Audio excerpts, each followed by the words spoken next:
बिस्मिल्लाहिर्रहमानिर्रहीम। अस्सलाम वालेकुम students, my name is professor Tajammul Hussain. I am the lecturer of statistics. तो स्टूडेंट्स, आज हम आईकॉम पार्ट 2 का बिजनेस स्टैटिस्टिक्स जो है वो उसे डिस्कस करेंगे। लेकिन जी यहाँ पर हमारे पास जो है सम बेसिक कंसेप्ट्स हैं, जिसमें सबसे पहला जो कंसेप्ट है वो पॉपुलेशन का है। पॉपुलेशन, जब भी बात होती है किसी भी पॉपुलेशन की, तो उसके लिए हमारे पास उसकी करैक्टरिस्टिक्स का होना लाजमी है। तो फर्स्ट ऑफ ऑल, जब पॉपुलेशन की बात कर रहे होते हैं तो किसी से भी अगर हम पूछते हैं कि जी पाकिस्तान की पॉपुलेशन क्या है, तो वो सिर्फ और सिर्फ ह्यूमन पॉपुलेशन बताता है, क्योंकि एक जर्नल कंसेप्ट होता है हर एक के जहन में कि जब भी किसी मुल्क की पॉपुलेशन पूछी जाती है तो वो ह्यूमन पॉपुलेशन। लेकिन जब भी हम जर्नली पॉपुलेशन का जिक्र करते हैं तो उसमें उसके करैक्टरिस्टिक्स को मेंशन करना लाजमी है। कि फॉर एग्जांपल, जब हम पाकिस्तान की पॉपुलेशन की जिक्र करेंगे तो हम ये कहेंगे कि जी पॉपुलेशन जो है पाकिस्तान की ह्यूमन पॉपुलेशन का जिक्र कर रहे हैं, तो लिहाजा मेंशन करेंगे कि ह्यूमन पॉपुलेशन ऑफ पाकिस्तान। फर्ज करें पाकिस्तान की पॉपुलेशन जो है वो हमारे पास 20 करोड़ है, तो ये एग्रीगेट्स हमने जो किया है होल का, तमाम का इंडिविजुअल्स को काउंट करने के बाद हमने उसकी पॉपुलेशन जो है वो डिफाइन की है।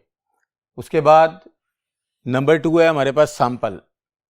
सैंपल जो है बेसिकली पॉपुलेशन का एक स्मॉल पार्ट होता है। जैसे पूरे पाकिस्तान की पॉपुलेशन जो है 20 करोड़ है, उसके अंदर अगर हम पंजाब की पॉपुलेशन ले लेते हैं तो उसका वो स्मॉल पार्ट है, या लाहौर की पॉपुलेशन ले लेते हैं वो उसका स्मॉल पार्ट है। तो सैंपल जो है यह सैंपल, समटाइम कुछ स्टैटिस्टिशियन इसे सैंपल बोलते हैं, कुछ सैंपल बोलते हैं, इसमें कोई फ़र्क नहीं है, दोनों एक ही चीज़ें हैं। तो sample small part of population, तो एक छोटा हिस्सा पॉपुलेशन का और उसी पॉपुलेशन का जिससे हमने काउंट किया हुआ है, तो उसमें से एक छोटा पार्ट ले लेते हैं तो हमारे पास जो है वो सैंपल कहलाता है। उसके बाद है जी हमारे पास पैरामीटर। पैरामीटर, अगर हमने टोटल पॉपुलेशन जो ली हुई है उसमें से अगर कोई न्यूमेरिकल वैल्यू कैलकुलेट कर लें तो पैरामीटर कहलाएगी।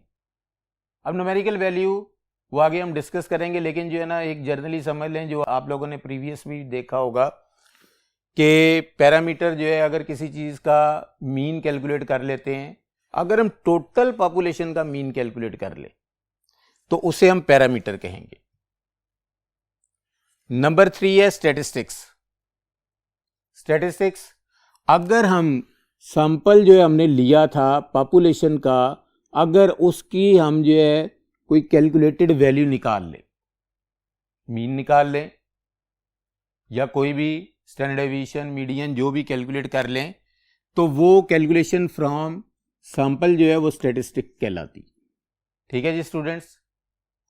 नेक्स्ट है हमारे पास कांस्टेंट, अनचेंजेबल ऑब्जेक्ट्स जो चेंज नहीं होते। अच्छा, ये जो कांस्टेंट होते हैं जर्नली दो किस्म के होते हैं, एक डेफिनेट कांस्टेंट कहलाते हैं, एक इनडेफिनेट कांस्टेंट कहलाते हैं। जो डेफिनेट कांस्टेंट होते हैं, जो अनचेंजेबल ऑब्जेक्ट्स, जैसे 1 है, 2 है, 3 है, 4 है, ये कहीं पर भी किसी भी जगह पर, किसी भी स्पेस पर, किसी भी कंट्री में चले जाएं, 1 इज इक्वल टू 1 के, 2 इज इक्वल टू 2 के, 3 इक्वल टू 3 के। और दूसरे कांस्टेंट होते हैं इनडेफिनेट कांस्टेंट। इनडेफिनेट कांस्टेंट ऐसे कांस्टेंट कहलाते हैं जो किसी एक क्वेश्चन के अंदर तो उनकी वैल्यू सेम रहती है, लेकिन किसी दूसरे में जाकर चेंज हो जाती है। जैसे आपने अक्सर कैलकुलेट किया होगा कि जी ए की वैल्यू किसी एक क्वेश्चन में 5 निकल आई, किसी एक क्वेश्चन में जाके 10 निकल आई। तो इसका मतलब है किसी एक क्वेश्चन के अंदर, किसी एक बहस के अंदर अगर उसकी वैल्यू सेम रहती है, किसी और क्वेश्चन में, किसी और बहस में वैल्यू कुछ और हो जाती है, तो उसे इनडेफिनेट कांस्टेंट कहा जाता है। क्लियर जी। नेक्स्ट है हमारे पास वेरिएबल। वेरिएबल जो है वो हमारे चेंजेबल ऑब्जेक्ट्स, जिस तरह हमने कांस्टेंट में कहा कि जी अनचेंजेबल ऑब्जेक्ट्स, तो वेरिएबल में हम कहेंगे जी चेंजेबल ऑब्जेक्ट्स, यानी जो चेंज होते रहें। जैसे फॉर एग्जांपल मैं ये कहता हूं कि जी एक महीने में जो है ना अगर हमने क्लास की जो वो अटेंडेंस चेक की, तो किसी दिन जो है वो 26 थे, किसी दिन 36 थे, किसी दिन 25 थे, तो ये चेंज हो रही हैं। वैसे टोटल स्ट्रेंथ फॉर एग्जांपल जो है वो 30 है, तो उसके अंदर अंदर रह रही है और चेंज हो रही है, तो चेंज एबल ऑब्जेक्ट्स जो है वो वेरिएबल कहलाते हैं। जिस तरह मैंने ये बताया कि कांस्टेंट की दो टाइप्स थी, एक डेफिनेट कांस्टेंट और एक इनडेफिनेट कांस्टेंट, तो इसी तरह वेरिएबल की चार टाइप्स हैं। नंबर एक है आपके पास डिस्क्रीट वेरिएबल, नंबर टू है कंटीन्यूअस वेरिएबल, नंबर थ्री है क्वालिटेटिव वेरिएबल और नंबर फोर है क्वांटिटेटिव वेरिएबल्स। अब डिस्क्रीट वेरिएबल यानी जर्नली हम ये कहते हैं कि जी डिस्क्रीट वेरिएबल ऐसे होते हैं जो अपने सिलसिले के अंदर गैप छोड़ दें। फॉर एग्जांपल अगर हम एक लाइन ड्रा करते हैं, इस लाइन में 0 से लेकर 1 नंबर है और इसमें लातादाद नंबर होंगे, जैसे दरमियान में अमूमन आ जाता है जी 0.5 है, तो इसका मतलब है इससे नीचे कहीं पर 0.25 है, इधर 0.75 है, इसी तरह और भी वैल्यू चेंज हो रही होती। इसका मतलब है 0 से लेकर 1 तक जो है वो लातादाद नंबर है। अगर इन नंबर्स को छोड़ के चल रही हो, फॉर एग्जांपल हम कहते हैं जी कोई चीजें काउंटेबल होती हैं। काउंटेबल का मतलब ये है कि जिनको गिन सकते हैं, कि नंबर ऑफ चेयर्स गिनी जा सकती हैं, नंबर ऑफ पर्सन्स गिने जा सकते हैं, नंबर ऑफ स्टूडेंट्स गिने जा सकते हैं, तो वो तमाम जो काउंटेबल वेरिएबल होंगे वो डिस्क्रीट वेरिएबल कहलाएंगे। उसके बाद है जी हमारे पास कंटीन्यूअस वेरिएबल। कंटीन्यूअस है मेजरेबल। अच्छा, आमतौर पर मेजरेबल का कंसेप्ट ये होता है कि जब किसी वेरिएबल को मेजर करना है तो कोई एन अदर हमें जो है वो इंस्ट्रूमेंट यूज करना पड़ता है। जैसे अगर हमने वेट देखना है तो वेट के लिए वेट मशीन चाहिए और वो मेजर किया जा सकता है। टाइम है तो टाइम के लिए हमें जो है वो घड़ी या क्लॉक चाहिए, तो वहां से हम देखकर बता सकते हैं टाइम। इसी तरह आपके पास वो तमाम चीजें जिनको मेजर किया जा सकता है। डिस्टेंस है तो डिस्टेंस के लिए आप लोगों को कोई ना कोई मीटर या आपके पास जो है वो फुट जो होता है वो यूज करना पड़ेगा आपको। तो इसलिए जितने भी कंटीन्यूअस वेरिएबल हैं उनको हम मेजरेबल वेरिएबल कहते हैं, जिनकी हम पैमाइश कर सकें। अब पैमाइश किन किन चीज़ों की हो सकती है? वेट की हो सकती है, हाइट की हो सकती है, स्पीड की हो सकती है, टेम्परेचर की हो सकती है। ये तमाम के तमाम मेजरेबल वेरिएबल्स कहलाते हैं। उसके बाद है जी हमारे पास क्वालिटेटिव वेरिएबल। क्वालिटीज, जैसे ये क्वालिटीज के साथ ताल्लुक है इनका, जैसे टॉल हाइटेड, शॉर्ट हाइटेड।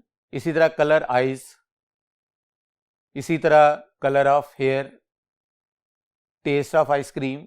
अच्छा, इवन दो कि आप अगर देखेंगे आइसक्रीम है तो अगर मैंगो आइसक्रीम है तो आपके पास 10 मैंगो के डिफरेंट कंपनीज के अगर आइसक्रीम सामने आ जाएंगी तो हर एक का टेस्ट चेंज होगा।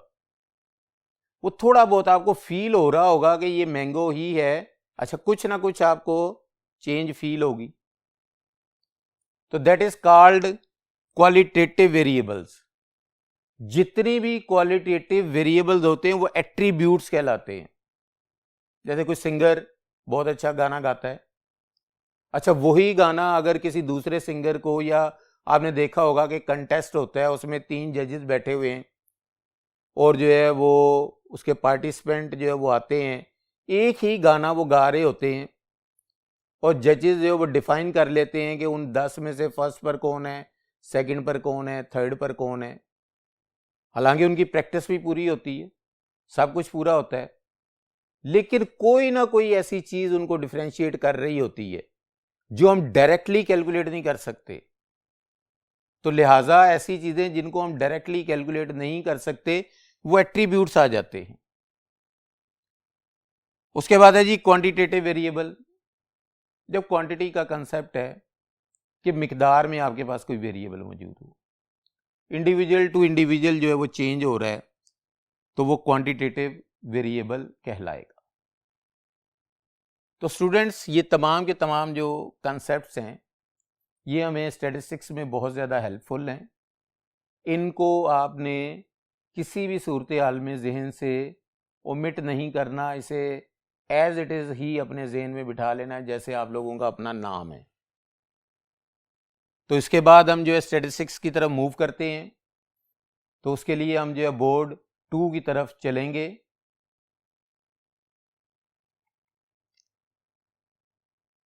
ले जी स्टूडेंट्स, इस वक्त हम जो है वो स्टैटिस्टिक्स की डेफिनेशन को डिस्कस करेंगे कि ज़ाहिर है हमने स्टैटिस्टिक्स को एक्सप्लेन कैसे करना है और क्या क्या काम करने हैं। तो स्टैटिस्टिक्स की डेफिनेशन में हमारे पास सबसे पहले जो चीज़ है वो है इट इज़ अ साइंस, यानी इसका मतलब है ये चीज़ क्लियर है कि ये साइंस है, कि it is a science of number 1 collection, number 2 presentation, number 3 analysis और नंबर 4 है इंटरप्रिटेशन। कि it is a science of collection, presentation, analysis and interpretation of data. अच्छा, इनमें एक चीज अगर आप ऑब्जर्व करेंगे कि ये एक डाटा जो है इसको कलेक्ट किया जाता है, इसको ही प्रेजेंट किया जाता है, इसका ही एनालिसिस निकाला जाता है और इसी का ही इंटरप्रिटेशन की जाती है। इंटरप्रिटेशन कह लें या कंक्लूजन कह लें कि कोई रिजल्ट हम जो है ना ड्रा करते, हम इसे इंटरप्रिटेशन कह लें या कंक्लूजन कह लें कि जो कोई फाइनल में हम जो है कोई ना कोई डिसीजन दे दें। तो स्टैटिस्टिक्स बेसिकली हमारे पास ऐसा सब्जेक्ट है जो डिफरेंट चीजों के डिसीजंस में हमें हेल्प देता है। अब फॉर एग्जांपल मैंने यहां पर ये कहा कि जी डाटे को कलेक्ट किया जाता है। आपने देखा होगा कि population census commission of Pakistan जो है उनके नुमाइंदे डोर टू डोर जो है लोगों के घरों में आए। एक उनके पास फार्म था, उस फार्म पर उन्होंने डिफरेंट चीज़ें लिखी हैं। ये जो स्टूडेंट्स में एग्जाम्पल दे रहे हैं ये बहुत ज़्यादा इंपॉर्टेंट एग्जाम्पल दे रहा हूँ, क्योंकि इसके बाद कभी ना कभी जो है ना ये एग्जाम्पल दोबारा मैं कोड करूँगा और डिस्कस भी करूँगा। कि फ़र्ज करें population census commission of Pakistan, उनके नुमाइंदे डोर टू डोर आते हैं, विजिट करते हैं और उनके पास एक फॉर्म होता है, उस फॉर्म को फिल करते हैं। उस फॉर्म में डिफरेंट चीज़ें लिखी होती हैं, जैसे कि how many persons are living in this house, how many males, how many females, how many old age, how many child. फिर उसके बाद इनकी एजुकेशन कितनी कितनी है, इनमें से जॉब कितने लोग करते हैं, इनमें से जितने भी लोग इस घर में रह रहे हैं इनका वे ऑफ अर्निंग क्या है, इनकी टोटल इनकम कितनी है और इनके टोटल एक्सपेंसेस कितने हैं। तो ये सारी चीज़ें जो है वो कलेक्शन में की जा रही होती हैं, कि डेटे को कलेक्ट किया जा रहा है। लेकिन वो इंफॉर्मेशन जो है अगर आप देखें, कलेक्शन डाटा का मतलब ये है कि अगर घर में आते सिर्फ इतना पूछते कि जी इस घर में कितने लोग रह रहे हैं, वो चले जाएं लिख के, लेकिन वो बाकी चीज़ें लिख रहे हैं। अब वो बाकी चीज़ों का ताल्लुक मैं आपको बाद में बताता हूं कि जब आप उस डेटे को कलेक्ट कर लेते हैं तो वो डेटा आपके पास जब आ जाता है तो वो एक रॉ फॉर्म में होता है, स्कैटर्ड सा होता है, बिखरा सा होता है, बस लिखा हुआ है।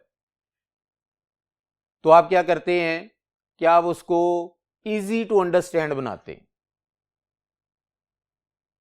क्या फर्ज करेंगे जी जो है ना 0 से लेकर 5 ईयर तक वाले जो बच्चे हैं उनकी तादाद अलहदा लिख दें, कि एक घर के पॉइंट ऑफ व्यू से बात नहीं कर रहा, एक मोहल्ले की हो सकती है, एक जो है वो वार्ड की हो सकती है, एक जो है मोहल्ले के बाद जो है एक आपके पास जो है वो हल्के की हो सकती है, उसके बाद एक शहर की हो सकती है। तो वो पॉपुलेशन इकट्ठी की, फार्म आ गए आपके सामने, आ गए फार्म, आपने वो फार्म उठाए, उनमें से 0 से लेकर 5 ईयर तक वाले बच्चे वो लिख दिए आपने कि जी जो है ना ये हमारे पास जो है वो फर्ज करें 100 हैं। उसके बाद आपने 5 से ऑनवर्ड 6 से 10 तक वाले लिख लिए, फिर उसके बाद 10 से जो है वो 20 तक, इसी तरह आपने ग्रुपिंग कर ली। अब ये जो ग्रुपिंग है या क्लासेस बना ली हैं, दैट इज कॉल्ड प्रेजेंटेशंस। अच्छा, प्रेजेंटेशन जब आपने कर ली तो उसके बाद आपने एनालिसिस की तरफ आना है। एनालिसिस में आपने फर्ज करेंगे जी पॉपुलेशन को ही अगर सिर्फ काउंट कर रहे थे तो वो पॉपुलेशन की काउंट में गिन लिया। फर्ज करें आप जो है उसे ये देखना चाहते हैं कि जी अनएम्प्लॉयड लोग कितने हैं, वो आपने एनालिसिस के लिए लिख लिया। लास्ट, इंटरप्रिटेशन, इसे कंक्लूजन भी कहते हैं, इसे रिजल्ट्स भी कहते हैं। अच्छा, रिजल्ट हम इसे नहीं कहेंगे यहां पर, सम एक्सटेंट कि जो मैंने अभी बोला कि जी इसे रिजल्ट भी कहते हैं, लेकिन यहां पर रिजल्ट नहीं कहेंगे। कंक्लूजन या इंटरप्रिटेशन कि किसी चीज के बारे में कोई स्टेटमेंट कह देना। अच्छा, आम ज़हन में आएगा कि आपके ये तो रिजल्ट भी है, ऐसा नहीं है। इंटरप्रिटेशन जो होती है वो ऑन एवरेज होती है, रिजल्ट जो होता है वो एग्जैक्ट वैल्यू होती। जैसे आपने अगर दो वैल्यूज को आपस में मल्टीप्लाई किया तो उसका रिजल्ट एक डेफिनेटली वैल्यू आ जाएगी, वो एग्जैक्ट वैल्यू है, वो कोई भी कैलकुलेट करेगा उसका रिजल्ट वही आएगा। अच्छा, इंटरप्रिटेशन में यह है कि वो इंटरप्रिटेशन ऑन एवरेज होती है। जो आपने बात कही है मे बी वो ठीक हो, मे बी गलत हो, तो लिहाजा इंटरप्रिटेशन ऑफ डेटा। अच्छा, ये चारों के चारों काम जो है वो डेटा पर हो रहे हैं। अब डेटा क्या चीज है? डेटा जो है, सबसे पहले एक बात ये ज़हन में रख लीजिएगा कि ये जो कुछ भी कलेक्ट जो की थी वो इंफॉर्मेशन कलेक्ट की थी।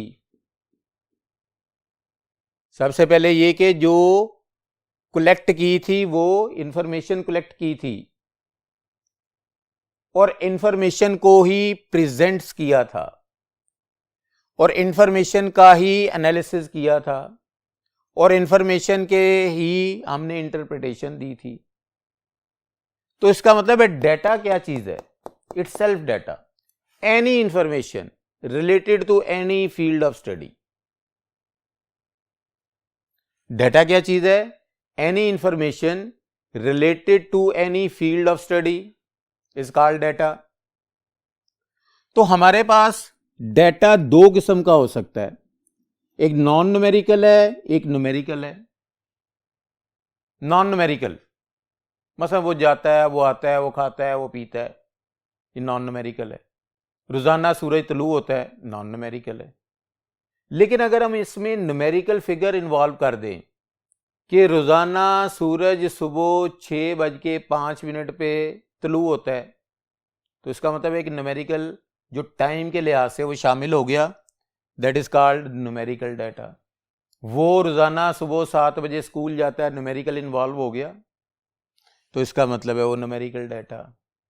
और जितना भी न्यूमेरिकल डाटा होता है वो तमाम का तमाम स्टैटिस्टिकल डाटा होता है और स्टैटिस्टिक्स में हमने पढ़ना ही स्टैटिस्टिकल डाटा होता है। तो लिहाजा हम जो है नॉन न्यूमेरिकल डाटा को जो है ना वो ख़त्म कर देंगे, इसको डिस्कस नहीं करेंगे।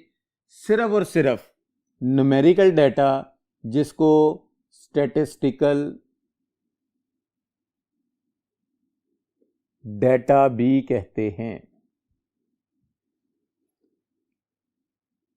क्लियर? तो लिहाजा स्टैटिस्टिकल डाटा वो डाटा जिसमें कोई ना कोई स्टैटिस्टिकल फिगर इन्वॉल्व हो जाए। अच्छा, वो फिगर 4 किस्म की हो सकती है। वो आपके पास जो है वो जर्नल नंबर में शामिल हो जाए, वो ग्राफ की सूरत में शामिल हो जाए, वो किसी शेप की सूरत में शामिल हो जाए, तो वो सारे का सारा जो है वो स्टैटिस्टिकल डाटा है। जैसे अगर आप देखते हैं कि एक मैच हो रहा है क्रिकेट का, वहां पर एक प्लेयर जो है वो खेल रहा है, तो उसके शॉट्स के जो है ना वो दिखाते हैं कि जी वो लाइंस लगी हुई हैं। तो उसे इजीली शो हो जाता है कि भाई आपके पास उस प्लेयर के कितने जो उसने 4 रन लिए, कितने उसके 6 रन हैं, कितने डबल हैं यानी 2 हैं, और कितने सिंगल हैं, और कितनी बॉल्स पर उसने कोई स्कोर नहीं किया। तो इसका मतलब है कि वैल्यूज इन्वॉल्व होगी, दैट इज स्टैटिस्टिकल डाटा। अच्छा, अब स्टैटिस्टिकल डाटा जो है वो 2 किस्म का होता है। एक कहलाता है आपका प्राइमरी डाटा, एक कहलाता है सेकेंडरी डाटा। अच्छा, प्राइमरी जैसे वर्ड ही है, प्राइमरी के इब्तदाई, जो इब्तदाई डाटा जैसे कलेक्शन ऑफ डाटा थी, population census commission of Pakistan ने वो कलेक्ट किया, डोर टू डोर लोग जाकर जो है ना वो कलेक्शन कर रहे हैं, वो आपके पास जो डाटा आ रहा है that is called primary data. अच्छा, इसके पॉइंट ऑफ व्यू से मैं ये कहता हूं कि प्राइमरी डाटा आमतौर पर यह कहा जाता है कि ऐसा डाटा जिस पर कोई स्टैटिस्टिकल ट्रीटमेंट ना हुआ हो उसे प्राइमरी डाटा कहते हैं। यानी कोई स्टैटिस्टिकल ट्रीटमेंट अगर नहीं किया गया तो वो उसे प्राइमरी डाटा कहेंगे, और अगर स्टैटिस्टिकल ट्रीटमेंट हो जाए तो वो सेकेंडरी डाटा है। If any data not undergone any statistical treatment is called statistical data, and if any data undergone any statistical treatment is called secondary data. अच्छा, at least one। अच्छा, एक बड़ी ही खूबसूरत प्राइमरी डाटा और secondary data के लिए definition अगर journalist simply जेन में बताएं कि ये जो डाटा कलेक्ट किया था ये population census commission of Pakistan ने, इसने इसको प्रेजेंट किया, इसको एनालिसिस किया, इसकी इंटरप्रिटेशन निकाली, और एंड में उन्होंने रिजल्ट दे दिया एक बुक की सूरत में। अगर कोई ऑर्गेनाइजेशन डाटे को खुद कलेक्ट करे, उसे यूज करे, उसे प्रेजेंट करे, उसे एनालिसिस करे, उसकी इंटरप्रिटेशन करे, जो मर्जी करे, लेकिन डाटा उसने खुद कलेक्ट किया हो, उसे हम प्राइमरी डाटा कहेंगे। लेकिन अगर कोई ऑर्गेनाइजेशन ऐसी है जिसने खुद कलेक्ट नहीं किया हुआ, जैसे फॉर एग्जांपल जो है वो हेल्थ डिपार्टमेंट है, health department population census commission of Pakistan के पास जाता है, उसे कहता है जी आपने डाटा कलेक्ट किया था, उन फॉर्म्स में आपने देखा था कि जी जो है ना डॉक्टर्स हैं, आप हमें जो है ना सिर्फ वो तफसील जो डॉक्टर्स हैं या नर्सेज हैं या मेडिकल शोबे से रिलेटेड जितने लोग हैं सिर्फ उनका डाटा हमें दे दें, बाकी हमें ज़रूरत नहीं है, सिर्फ उतना पोर्शन दे दें। और population census commission of Pakistan जो है वो अपनी फाइलों में से सिर्फ कि जी जो है ना फ़र्ज करें जी जो है ना हाउस नंबर 1 है, स्ट्रीट नंबर 2 है, उसमें जो है ना एक डॉक्टर है, फिर उसके बाद स्ट्रीट नंबर 10 में डॉक्टर है एक, वो सिर्फ उनका नेम एड्रेस वगैरह जो है ना वो उनको दे देते, और वो उसके बाद फर्दर जो हेल्थ डिपार्टमेंट है वो अपनी मर्जी करे कि उस डाटे को लिया उसने उनसे, उसको वो प्रेजेंट करे, एनालिसिस करे या इंटरप्रेट करे। तो चूंकि उन्होंने खुद कलेक्शन नहीं की हुई इसलिए वो सेकेंडरी डाटा होगा उनके लिए, लेकिन वही data population census commission of Pakistan के लिए प्राइमरी डाटा है।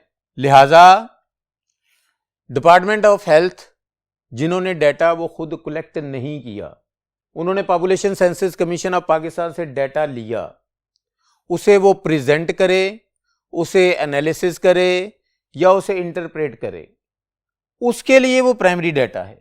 लेकिन जो population census commission of Pakistan चूंकि उसने खुद कलेक्ट किया हुआ है इसलिए उसके लिए वही डाटा प्राइमरी डाटा है। तो स्टूडेंट्स, जो आज हमने पढ़ा है उम्मीद है कि समझ आ गया होगा, और कोशिश कीजिएगा कि ये जो बेसिक चीज़ है ये बहुत ज़्यादा इम्पॉर्टेंट है, इसे हम जो है आगे यूज़ करेंगे। तो इंशाल्लाह नेक्स्ट लेक्चर तक के लिए अल्लाह हाफिज़।